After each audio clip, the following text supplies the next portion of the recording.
a mais um vídeo. Hoje eu queria falar sobre os direitos e deveres de um cristão. Seguinte, tem muita confusão hoje quando se fala de direitos e deveres de cristão. Vou começar por um que teve muita polêmica há pouco tempo. Tem várias pessoas que se dizem cristãs, boazinhas, parece que são melhores do que Deus, que são radicalmente contra a maioridade penal diminuir de 18 para 16 anos. Como se a Bíblia tivesse essa distinção, fizesse essa distinção. Então, o cristão não pode desejar que o estuprador, que um assassino, que um ladrão de 16 anos vá para a cadeia. Isso é errado diante de Deus. Primeiro eu queria dizer para essas pessoas que pensam assim, que se você não quer que uma pessoa criminosa de 16 anos vá para a cadeia, você também tem que ser contra os que de 18 anos que vão, de 21 anos que vão, de 30 anos que vão. Sabe por quê? Porque na Bíblia não tem idade indicando quanto que a pessoa pode ou não pode ser presa e punida. Tem sim os atos que ela comete e as punições que eles merecem. E mais outra coisa, a maioria das igrejas evangélicas, a maioria, batiza as pessoas com no mínimo 12 anos de idade.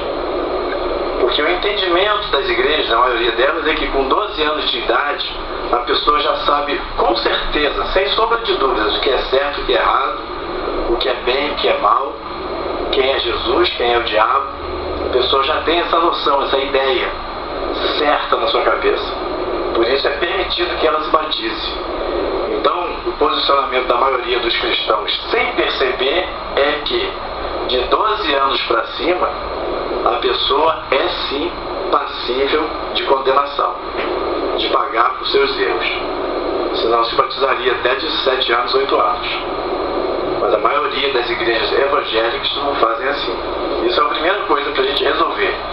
Então você que é cristão, que deseja que a maioridade penal caia para 16 anos de idade, que haja punição, prisão, para quem comete estupro, assassinato, roubo, sequestro e tenha 16, 17 anos, você como cristão não está errado. Você está querendo justiça. Você está querendo que o mal seja banido do meio do bem. Outro erro também é pensar que nós temos que perdoar todo mundo, os assassinos, os ladrões, todo mundo. Quando na verdade essa lei, ela é uma lei do reino de Deus. Perdoai-vos uns aos outros. Só que aqui no Brasil, não vou nem falar muito, vou me deter no Brasil, nós não vivemos o reino de Deus. Nós vivemos o caos. Então você deve até perdoar em seu coração, mas você deve desejar justiça se você for injustiçado.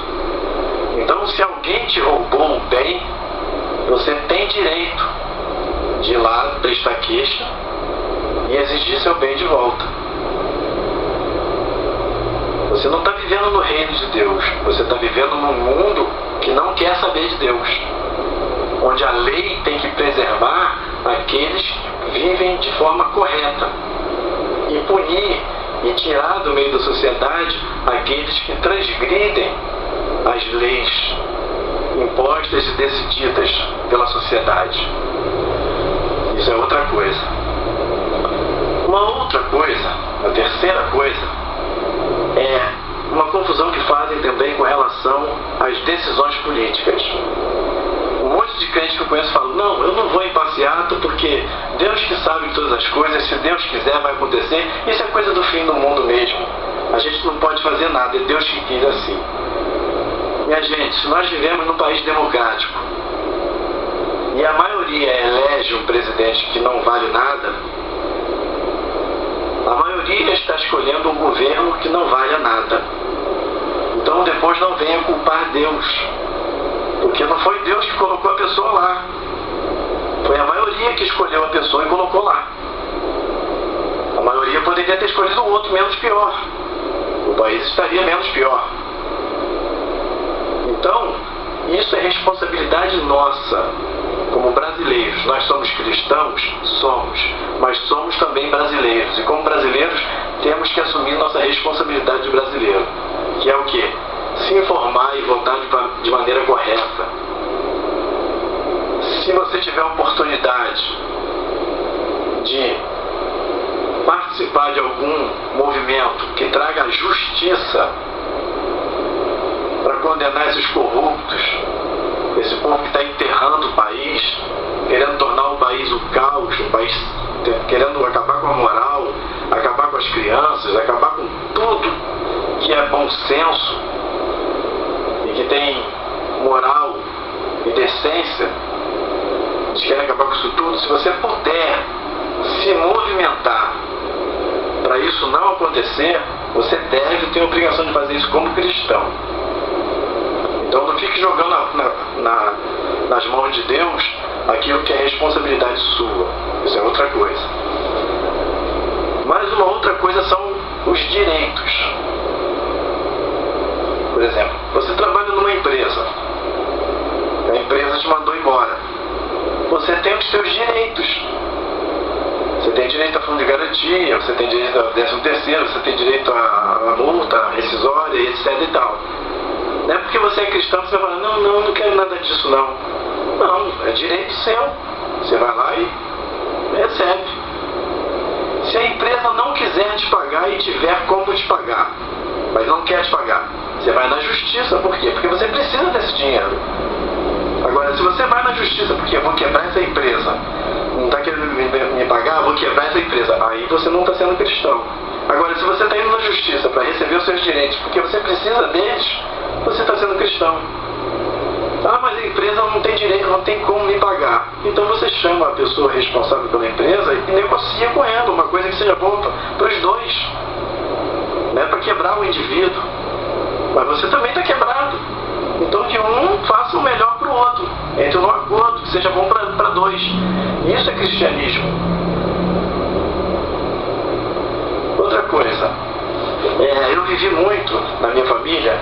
Nós somos ainda, até hoje, graças a Deus, 6 irmãos e um primo que morava conosco. E aí eu me converti.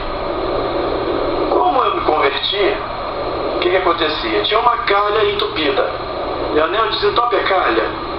Tinha um banheiro para lavar. Leonel, lava o banheiro. Tinha um quintal para varrer. Leonel, vai no quintal. Tinha uma louça para lavar. Leonel, lava a louça. E eu ia fazendo aquilo porque eu não queria dar mau testemunho. Até que cheguei uma hora que eu parei e pensei, peraí, somos 6 irmãos e um primo. E eu carregando esse monte de gente nas minhas costas, isso não é cristianismo não. Isso é trouxice, isso é ser trouxa. Vamos dividir as tarefas. Aí eu falei, parei, que cada um faça uma coisa. Sou cristão, mas não sou bobo. Então o posicionamento cristão hoje tem que ser assim. Você tem que cumprir os seus deveres e exigir os seus direitos. Você não só tem que cumprir deveres, você tem direitos. Lembra de Paulo, o apóstolo, quando ele foi preso e ele foi chicoteado, no dia seguinte, depois de chicotear bastante, no dia seguinte foram soltar ele.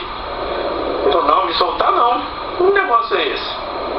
Eu sou cidadão romano, vocês me prendem sem julgamento, me condenam, me dão chibatada e agora querem me soltar na surdina? Nada disso. Eu tenho direitos. Então ele exigiu os direitos dele de cidadão romano.